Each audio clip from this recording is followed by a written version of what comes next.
एक कुशल कारीगर बरसों से अपने ठेकेदार के अधीन काम कर रहा था, लेकिन अब वह पहले जैसा ताकतवर और स्वस्थ नहीं रहा। उम्र बढ़ने के साथ उसकी ऊर्जा घटती जा रही थी। लंबे समय से उसके मन में एक विचार घूम रहा था, अब यह काम छोड़कर रिटायर हो जाना चाहिए। पूरी जिंदगी मेहनत की, अब बाकी के दिन गांव में परिवार के साथ शांति से बिताने चाहिए। उसने यह विचार अपने ठेकेदार को बताया। ठेकेदार ने उसकी बात सुनकर कहा, ठीक है भाई, जैसी तुम्हारी इच्छा, लेकिन जाते जाते मुझे एक आखिरी घर बना कर दो, ऐसा सुंदर घर जैसा तुमने अपनी पूरी जिंदगी में नहीं बनाया हो। मुझे इसमें कोई कमी नहीं चाहिए। कारीगर को यह रिक्वेस्ट पसंद नहीं आई। अब वह काम से उब चुका था, लेकिन वह ठेकेदार को मना भी नहीं कर सका। उसने अनमने मन से काम शुरू किया। 9 सीखे मजदूरों को काम पर रखा, एक साधारण सी डिजाइन बनाई और कमजोर गुणवत्ता वाला सामान इस्तेमाल किया। 6 महीने में घर तैयार करके वह ठेकेदार के पास पहुंच गया। उसने चाबी देते हुए कहा, साहब, आपका घर तैयार है।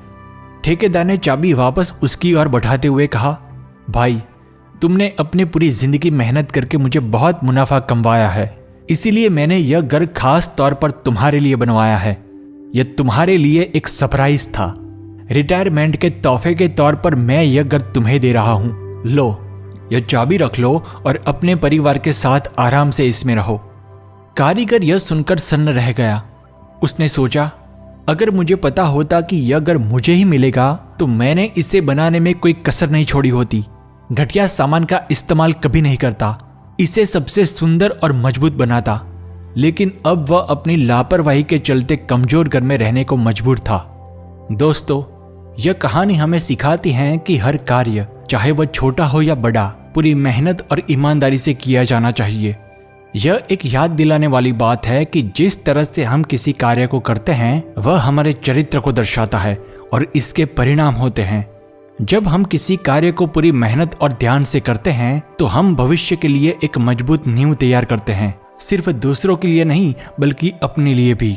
पुराने बढ़ई की गलती यह थी कि उसने यह सोचा कि उसका अंतिम कार्य उसे प्रभावित नहीं करेगा, लेकिन सच यह था कि यह सबसे महत्वपूर्ण कार्य था, क्योंकि यह उसका भविष्य था। अगर उसे पता होता कि यह घर उसके लिए ही बन रहा है तो वह इसे अधिक ध्यान और परिश्रम से बनाता। लेकिन जब उसने लापरवाही की और घटिया तरीके से काम किया तो उसे उसका खामियाजा भुगतना पड़ा और उसे घटिया घर में रहना पड़ा।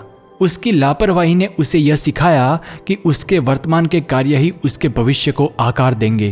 पुराने बढ़ई को इस आखिरी कार्य को पूरी मेहनत से करना चाहिए था, क्योंकि यह उतना ही महत्वपूर्ण था जितना कि बाकी सभी कार्य। जिंदगी में कोई अंतिम कार्य नहीं होता। हर दिन, हर निर्णय हमारे निरंतर सफर का हिस्सा होता है। हमें इसे उतनी ही ऊर्जा और समर्पण से करना चाहिए जैसे हम किसी सबसे कीमती काम को करते हैं।